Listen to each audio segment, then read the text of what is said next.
Spice FM broadcasts from Nairobi on 94.4. It also broadcasts to Mombasa 87.9, 102.5 in Kisumu, 96.7 in Eldoret, 96.0 in Nakuru, Nyeri 90.9, Malindi 97.7, and worldwide on www.spicefm.co.ke. This show, The Situation Room, also live streams every morning on Spice FM KE, Facebook, YouTube and Twitter. And we say live stream because it's an audio-visual show and an audio-visual station. We've got cameras in the studio, and therefore you can watch this show. From now until 9 o'clock, we're also live on KTN Home. And we'd like to say a very good morning to our audience on KTN Home. Let's talk about happiness, shall we? Now, happiness is, remember that you keep referring to this CT Muga, about how at some point after the 2002 election in 2003, we were ranked among the happiest people in the world. Actually, not just ranked. We were called the most optimistic nation on the planet. Optimism, yes. Yes. Most optimistic people in the planet. Congratulations. Now, remember, happiness is also something We're that referring to Kenya here, my dear, not the continent. That's why I said congratulations. Yes. Yeah, it was. I just wanted to This was ours. Oh, well done. Okay. It wasn't continental. It wasn't for everybody. It was just for us as Kenyans. Was us. So we were very happy. Now, when it comes to happiness is something that even has become a global conversation. The UN recognizes happiness and comes up with a happiness index. Remember, we've talked about this many times before. Even countries like the UK have a ministry that's in charge of happiness. So when it comes to Kenya, are we happy or are we not happy? And at what level of happiness are we? You're asking me about as a Kenyan? On a level of 1 to 10, where 1 is extremely unhappy and 10 is very happy. Where are you? Where do you lie? On a scale of 1 to 10, I'm happy to be alive. 10. Happy to be alive, 10. 10. On a scale of 1 to 10, am I happy being a Kenyan? 3. Wow. Kujivunia kuwa Mkenya, 3. No, navumilia. Wow. Being alive, 10. 10. Ndu? Am I happy? Well, this is the thing, because I think certain circumstances make you happy or unhappy. And so I think all of those things need to be taken into consideration when you're asking this question. So yes, I'm going to be scientific about this, because then... You're going to avoid the question, in other words. Let's listen to the science. Science, please carry on. Because, there's certain things that would make you happy today and unhappy tomorrow. And that's you science. Could be, look, how do they apply it in the first place? It is. Because if you want to apply to say, okay, X plus Y equals whatever, right? There's a factor that contributes to your happiness. Remove that factor tomorrow, then your happiness reduces. If that is one that was making you happy today, and if it's not there tomorrow, wouldn't you be less happy? Obvious. Just take a step backwards, CT. My goodness. Because this is what a parent does to a student, to their child, when the child is trying to explain how they and scored the parent knows that the child is right. poorly. The parent knows that the child is right, but it's not refusing to accept. When you go away, Eric. So, happiness. Are you happy? Do you live in a happy county? Our InfoTrak happiness index tells us more. And these are not my words. These are the words of a research company, InfoTrak Research and Consulting, that conducted a survey around the country, various counties, each of the 47 counties, and asked the people whether they are happy and their happiness within the counties. And guess what the results showed? That the happiest people were in Makueni County with a happiness index of 64.4%. Then West Pokot with a happiness index of 62.4%. Machakos is third. Bomet is fourth. Kwale also fourth. Sixth is Elgeyo Marakwet County. Marsabit County is seventh. Uasin Gishu seventh. And ninth is Kericho. And the 10th happiest county in the country is Mandera. May I ask the question? Did this debate take place before the saga in the Senate? Or after? We need to know, right? For example, when it goes to West Pokot, was it before the landslides? Or the floods? Or the floods, or was it after? To get these answers, let's speak to the person who was in charge of this research. Walter Nyabundi is the research manager at InfoTrak Research and Consulting, and he joins us now via our Zoom call. Good morning, Walter. Morning, Eric. How are you? Salama kabisa, and thank you very much for speaking to us this morning. Thank you for having me. Now, Walter, we have seen this research and what it shows. So, first of all, you say that you went around the country conducting the Kenya's happiest counties, and you're saying here that if you really want to be happy or meet happy people, then you must take a trip to Makueni, West Pokot, Machakos, Bomet, all the way up to Mandera. And it's no mean feat that these counties managed to garner such a high index, as the national average across the 47 counties is 57.3%. And these ones, the top 10, are above 60%. First of all, explain this happiness index. What kind of question would you ask someone so that you can gauge that they're happy or not? Okay, thank you, Eric. I think I must give some context, first of all. The Untitled Happiness Index is part of a larger survey called the Untitled Performance Index, which is essentially a survey that we have conducted twice now. The first one being conducted in late 2014, early 2015. And this one was conducted in late 2019 and part of January. It's a survey that seeks to establish the performance of county government with respect to their county functions, or the functions given to them by way of the fourth schedule in the Constitution, as per the perception of the people who live in the county. So there are functional elements which are based on the devolved functions as stipulated in the fourth schedule of the Constitution. But we also take the time during the survey to assess emotional issues, emotive issues, soft issues. That's happiness, optimism, and condition of life. So we conducted the calls telephonically. That is, using our large database, that we have garnered over a large period of time. We called about 600 respondents per county, at least 600 respondents per country, across the country, to come up with the index. So with respect to the happiness index itself, it is premised on one very simple question. Taking all things together, how happy would you say you are on a scale of 1 to 10? Where 1 is extremely unhappy and 10 is extremely happy.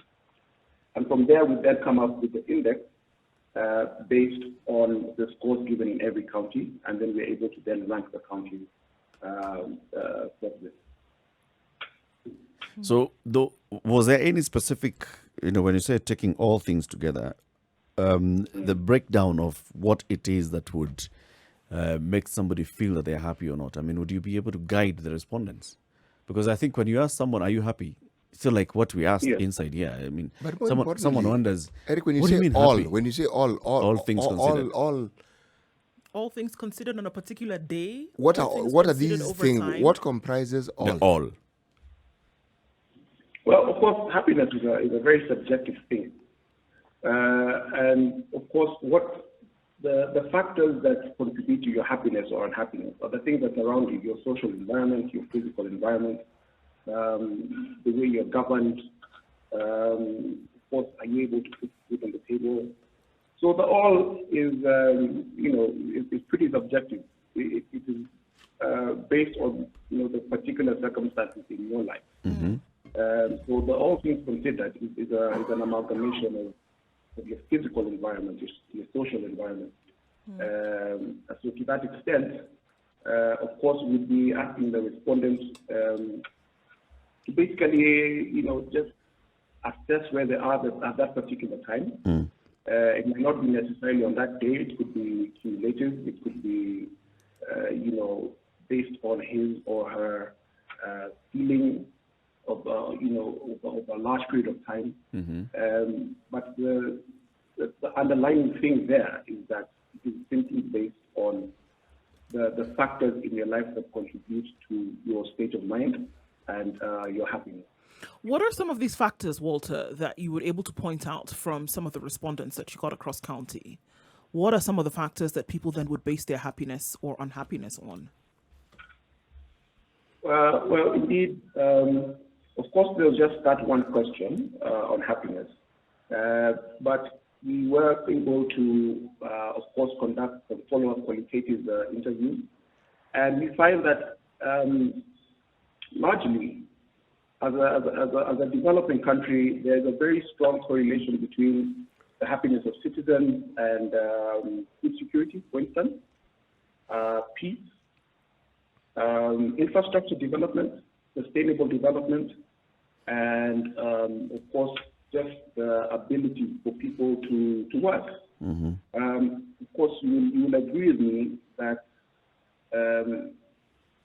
in many instances, especially after the first round of devolution, the first round of devolution, as it were, from 2013 to 2017, a lot of counties perhaps had not, a lot of county governments perhaps had not gotten the right matrix in terms of governance. But you find that a lot of them that were able to put in place a proper foundation are now reaping those benefits. Makweni, for instance, in the first term, Professor Tibwana had a very big problem with the county assembly.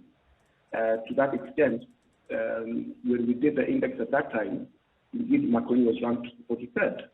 This time, Makweni has been ranked first. And we can really attribute that to the prevailing, peaceful environment in that area that has now allowed Prof to, initiate his programs, development programs in a conducive environment. So peace is a big thing, and peace should not be taken to mean, physical conflict. It could be just, political peace, as it were. So peace, good security, and critically the aspects of good public participation and good governance. Those are also things that contribute largely to happiness for our citizens. Okay. Why is happiness important, really? I mean, if you're talking about a nation and you're talking about the development of a nation, why should happiness be important? Well, Eric, of course, you know that. No. This is CT. This is CT Muga, not Eric. Oh, sorry, Dr. Apologies. But you can call me Eric if it makes you happy. It makes you happy, right? Okay. Sorry, Dr. Well, peace is important. Well, you realize that around the world now, many nations have adopted, are moving away from, just having GDP as a metric of assessing citizens' well-being, and many of them are adopting, the happiness index. Because what, and I think Eric mentioned it, in places like the UK, once you're giving people everything they need, once they have all the roads, once they have the National Health Service, why is it? I mean, it got to a point the UK asked themselves, why are people still unhappy? We've given them all these things, yet they're still unhappy. So it behooves any government, any state, to tackle such issues, such as happiness and optimism, and then marry that with development, so that you have, holistically, that you have citizens who are happy, both in terms of the fact that they're able to access government services, in terms of the functional elements, but also that they are in the right state of mind, that they are happy and they're healthy. And as you know, in our country, the issue of mental health, for instance, as one that has been for a long time regarded as taboo. It is only now that we're beginning to have a very frank and honest discussion about mental health, as we should be. And so, based on the fact that we are now talking about mental health, it then follows that we should be, be able to come to a place where we are sure that our citizens are happy. I'm interested to know how exactly this questionnaire would look like, because when it comes to a questionnaire of this nature, we receive very many of these. After every service, you receive a questionnaire asking you, how satisfied were you with our service? And, sometimes you just keep wondering, so what am I going to do? Am I going to put a 10? Am I going to put a 7, a 5? What's the difference between a 5 and an 8? So what would a questionnaire like this, how was it, what was the question? And how were you helping the person in their decision-making process? Okay. As I mentioned, the question on happiness was one question. It was taking all things together. How happy would you say you are on a scale of 1 to 10? The 1 is extremely unhappy and 10 is extremely happy. Now, the 1 to 10 is based on what we call a Likert scale. And then we have, so it's basically a scale rating, and it's analyzed by getting combined frequencies. So that 1 to 10 simply means that 1 and 2 is between 1 and 4 is unhappy. 5 and 6 was deemed to be average, and 7 to 10 was deemed to be very happy or extremely happy. Okay, so that is how the Likert scale. That is how the Likert scale works. In terms of prompting the respondent, we didn't prompt because we need the respondent to be as honest as possible. Okay. And the respondent should not be in any way put in a place where they feel they have to answer in a particular way. So what was the wording of what was the wording of the subsequent questions? So that you'd be able to tell that this person is happy directly because of the management of their county, or they're just happy just because they woke up on the right side of the bed today. Okay, of course, as you do these surveys many times, it is not that you will ask a question, and for instance, that question on happiness. Once you've asked the question and the person tells you 7, it is unlikely that it will stop there. Anecdotally, there's a lot more that they say. If we're able to share with you, for instance, the recording, that we have, because it is imperative that for quality control purposes, that we record some of the calls sometimes. You realize that Kenyans, as you survey them, there are people who are willing to talk a lot. So there's a lot that they say that you're then able to glean, qualitatively from their anecdotal sentiment. So from there, you do get a sense or a picture or a holistic picture of the things that are, that are of concern to them, and of course of the things that make them happy in this instance. I'm also trying to think that, once we look at, things from the outside, that you would assume that there's certain things which make someone happy.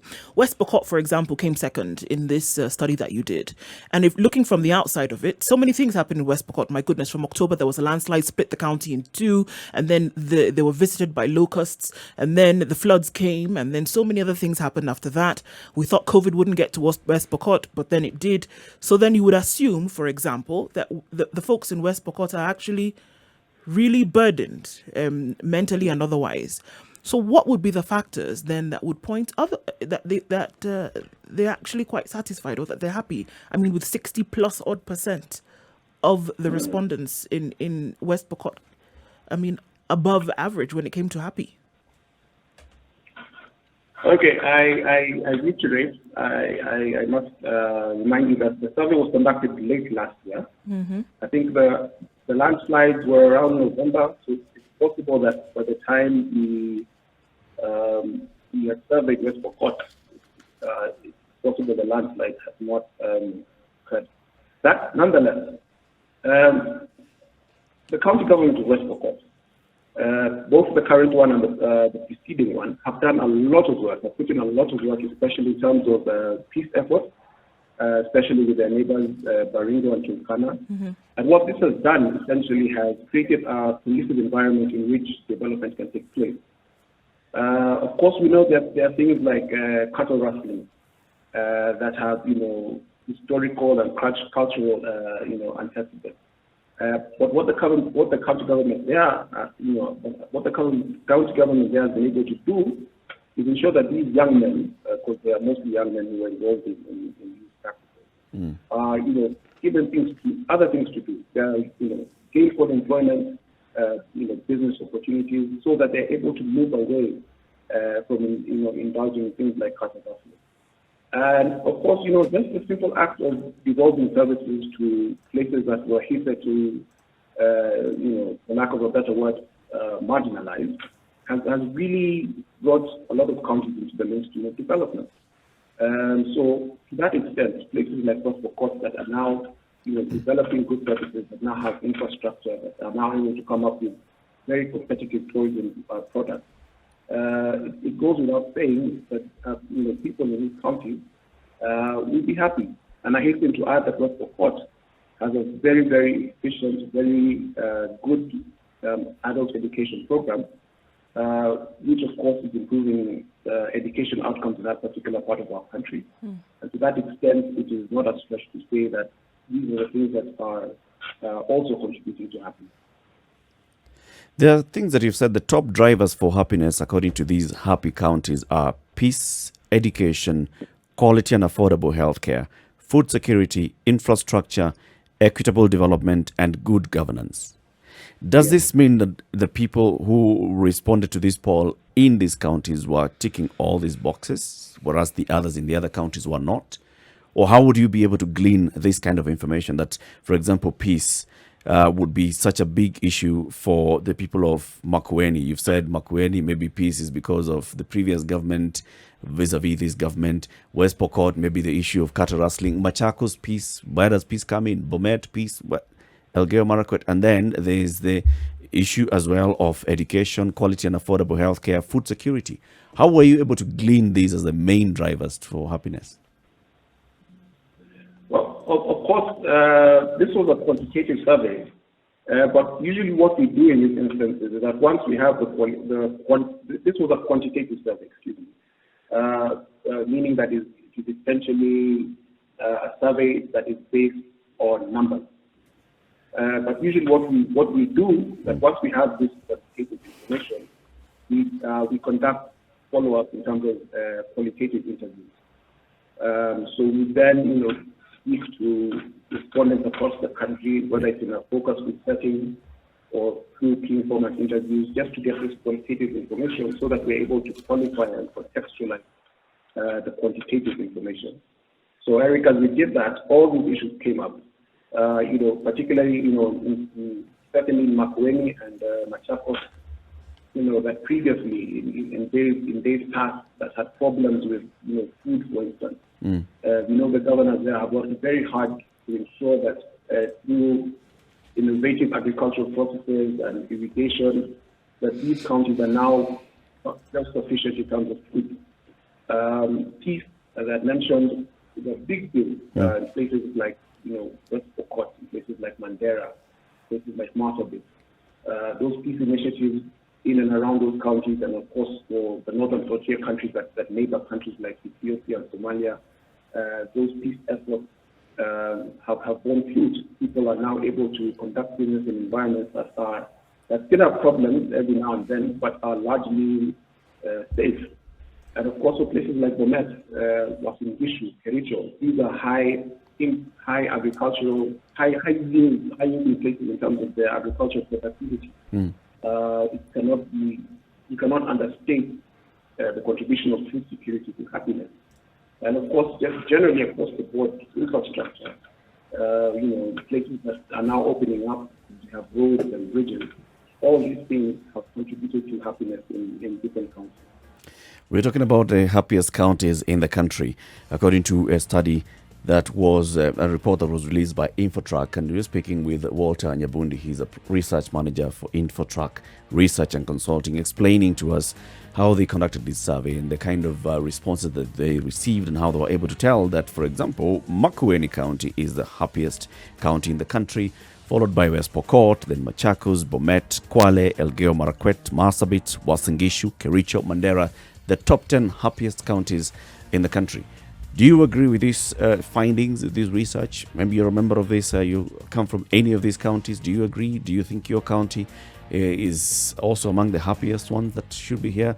Spice FM KE on Facebook, YouTube, Twitter, and Instagram. You can contribute to this conversation. Conversation continues with Walter Nyabundi, who is research manager at InfoTrak Research and Consulting. They released a poll result yesterday which shows the happiest counties in the country: Makueni, West Pokot, Machakos, Bomet, Kwale, Elgeyo Marakwet, Marsabit, Wasingishu, Kericho, Mandera, in that order from number 1 to number 10. One thing that stands out for me in these counties: Professor Kivuda Kibwana, Makueni; Professor John Lonyangapuo, West Pokot; Dr. Alfred Matua, Machakos; Dr. Hilary Barchok, Bomet; Kwale, go on and on. Is it an indicator of something to you, City? Well, me, I'm still stuck at this happiness issue.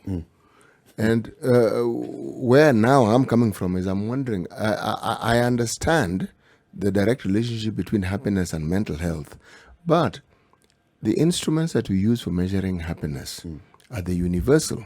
Are they tweaked to cater for our very specific and very unique circumstances? Because, in all honesty, what would make a person happy, for instance, in West Pokot, and what might make someone in Kwale happy, there may be similarities, but you cannot say that they are identical. By the same token, if someone lives in a major town like Nairobi and someone lives in a smaller town like Nyeri, you cannot say that what would make them happy would be the same thing. There are certain things that join them together, because if you're taking the view that they are Kenyans and they are Africans, there are certain things that they would form, should we say, the basis of giving them or providing them with that sense of happiness. But when you have such a survey and you make it uniform, what are these unifying factors that you have that then would easily cover everyone and satisfactorily so? Walter, that's to you. Okay, thank you. That's a great question, very interesting question. Of course, we are alive to the fact that there are nuances. I had mentioned at the beginning that, of course, happiness is a very subjective thing, and we cannot run away from the regional and locational nuances. But I think what underlies all these things, given that it was a county survey, a survey essentially on the performance of county government, then the underlying factor there is the pollution and the fact that these are all the same. Of course, we are alive to the fact also that in terms of our towns and cities vis-a-vis our rural areas, that we assumed that people perhaps we assumed that people in towns and cities would be happy. What we did find, however, is that our city folks, our big town folks are extremely unhappy. And this we can put down to a number of things. One is the economic pressures in our big towns and cities, the social pressures, and the wanting physical environment, the congestion, the traffic, the pollution, the noise. Vis-a-vis the fact that in our rural areas, life is a bit more staid, it's a bit more laid back. You're living in a good environment, despite the fact that you might not have, as good as, access to services as city folk. By and large, people in our hamlets, in our villages, appear to be much happier than our big town folk and our city folk. Can we move things towards where we are now? Because like you said, we understand that this study was done last year, and certain things have changed. And I tend to think that when we view human beings, or we have interaction with human beings, there are certain things that perhaps would make me happy today, and if you were to run into me in a week from now, it's possible that I would not bear the same sentiment that I did when we last met. If you were to look scoped then at how things have changed over the last 6 months, for example, do you think that things would have changed in terms of this index, in terms of people being happy or not? Well, it's very likely that with all that has happened since March or from the start of the year, that definitely there would be a change in the index. I'll give you an example. Our overall happiness index, according to this survey, for 2019-2020 was 7.3%. Vis-a-vis, 67.2% when it was done initially in 2014-2015. That is a period of about 5 years. And in those 5 years, we saw a drop in the mean of 10%. So yes, things like happiness and optimism, all these things are very dynamic. And of course, they are affected by our, the things that are happening around us. So it is very possible, yes, if we did conduct the survey now, that there would be a change. Because one of the things that you've mentioned repeatedly is peace. That you've looked around, that when this was taking place, that peace was one of the factors or the indicators that then would, mean that an individual or group or community then were essentially happy. Even as I look at how things has changed, there's still been a relative, amount of peace in the country. Things haven't been, in an uproar. So shouldn't then that transit and say, regardless of whatever is happening with, COVID and floods and other things, that people should generally maintain that if that was one of the factors or indicators that you used then to translate to people's happiness? I mean, yeah, that is true. And I think the events of March 2018 bear witness that after a very divisive, political season, there was a lot of anxiety, there was a lot of tension. We did not know which direction the country was headed in. But after, what happened at Harambee House, that of course, led to a cessation of hostilities and the country was able to, in many respects, move on. And business was opened up, and life returned to normal, as it were. So yes, peace is an important prerequisite for happiness, and I think the results of this survey and the results crystallized by way of county show us that. Is there a difference, Walter, between happiness and satisfaction?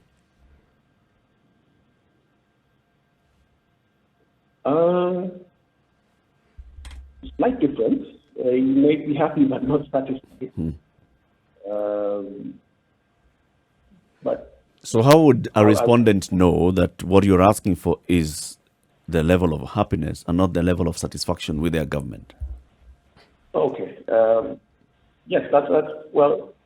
Of course, as I mentioned, the question of happiness was just a subset of a larger survey, which interrogated people's perception of their county government and how, in terms of service delivery. So there was a particular set of questions on the satisfaction of citizens with the services delivered by their county government. So to that extent, there was no chance that people might have misconstrued the question on happiness to mean satisfaction with their government in terms of service delivery. Yes, because we are seeing already some comments. Someone says that Abu Jamal Dennis received a call from InfoTrak late last year. The call lasted about 25 minutes on this happiness survey. The questions were many and widely put on basic services, and they enjoyed the encounter from Nyeri County. Is already somebody saying that yes, they participated in the survey, but of course, clearly their county was not among the top 10. So I don't know what you answered, Abu Jamal and the others. Clearly, you are not happy. But when you talk about happiness, you see, I'm thinking now like an African, and I'm thinking about how intertwined my personal happiness and communal happiness are more or less one and the same thing. You see, at an individual level, if I do well in the goals that I've set, if they're educational goals or work-related goals, I'm happy. But by the same token, the community around me is happy for me. And I'm not talking about my nuclear family. I'm talking about even the wider one. One thing that research has shown continuously, even into this 21st century, is that happiness is very rarely derived from the acquisition of material things. It's in the quality of the relationship that people have with each other. So are we saying, therefore, that the quality of life or the quality of relationship that individuals in these very 10 happy counties is extremely good or better than the relationship that individuals have with each other in other counties? Well, what I will say at the onset is that, first of all, those 10 counties, the 10 happiest counties are counties that you might call, for lack of a better word, they're largely rural counties, isn't it? Yep. And what we must accept, what I think we all agree, is that in many of our rural areas, the sense of community is something that is critical to everyday life. There are strong social bonds in these areas. So indeed, if you read the report, you will see that we indeed did mention, the aspect of cultural pride and social connection being vital, extremely vital to the concept of happiness. So yes, it does follow that. these top 10 counties, or the 20 happiest counties, even the 30 happiest counties. But that sense of that camaraderie, that sense of social connection, cultural affinity is extremely critical in contributing to their happiness. One of the things that you've said in the report is that not all top-performing counties are doing well in the happiness index, suggesting that county leadership and policymakers at large must marry the functional roles of service delivery with soft issues that cater for emotional well-being of the citizens. Yes. I don't understand that. You're saying not all top-performing... What are these top-performing counties then that are not, for example, registering on this happiness index? Well, I won't mention the counties. As I mentioned, this is a survey. This is part of a much larger survey, and there's a lot that we have not shared, with the public yet. Obviously, in the days ahead, we will be releasing that information. But all we meant to say there is that once you've got the functional elements right, it is very important for you to ensure that you have the emotional well-being of your citizens taken care of. So it is okay to build roads, it is okay to build hospitals, it is okay to have DPD centers. So those are things that you must do because they are given to you by way of the first schedule of the Constitution. All we're saying is that once you have done this thing, ensure that you have a mechanism to ensure that your citizens are happy. Walter, just coming off of what you've just said now, and then, for questions, really, what would surveys like this, when it deals with the softer, more subjective issues, what would such information then help governments, people, countries, then be able to do? What exactly, or is in essence, is the use of such information? When we conceptualized the County Class Performance Index in 2014, it was one meant to assess the performance of county governments, but very critically, it was meant to be a benchmarking tool.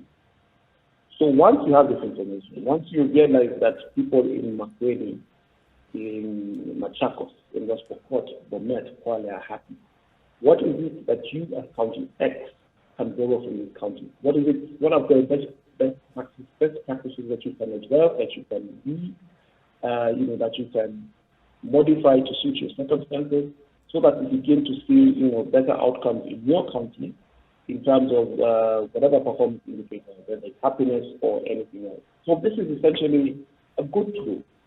And research surveys like this are good tools for benchmarking and improving outcomes in other places through best practice. Whenever such polls emerge, the first thing that people in this country especially will want to ask themselves is, one, who commissioned this survey? And two, how do we trust the results of this survey have not been manipulated to meet some certain political ends? So how would you respond to that?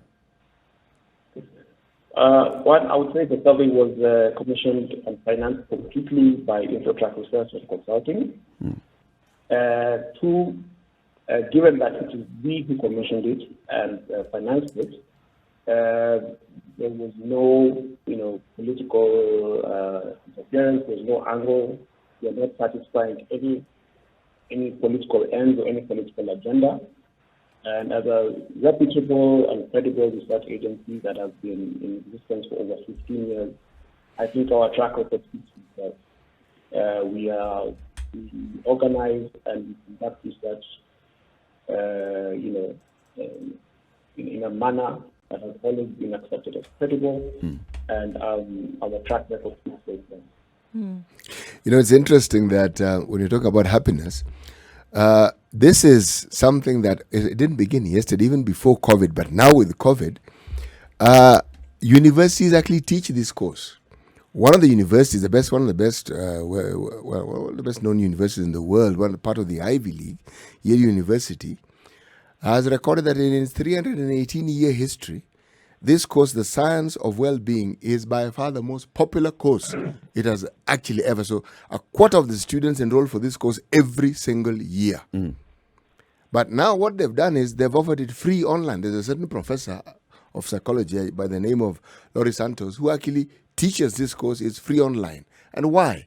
Because they've realized that when it comes to understanding happiness, there are very many misconceptions around it. What it is that makes you happy, what it is that makes you unhappy. Looking at the dual roles of both sentiments, and then throwing science and research into it and saying what science has found. Now, why do I bring this background? I'm asking the question. If indeed happiness is important in the process of planning and understanding how best to serve your people, why then would you say, I know it's an unfair question, but I'm asking it all the same, why then would you say that our universities haven't taken up this particular challenge and started teaching the science of well-being like other universities in the world?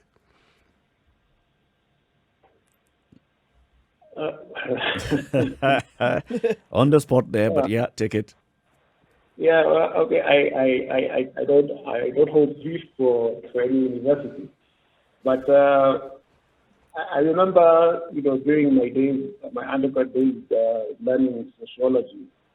I remember a lot of it was Eurocentric, and a lot of the time it felt that it was, content for a bygone era.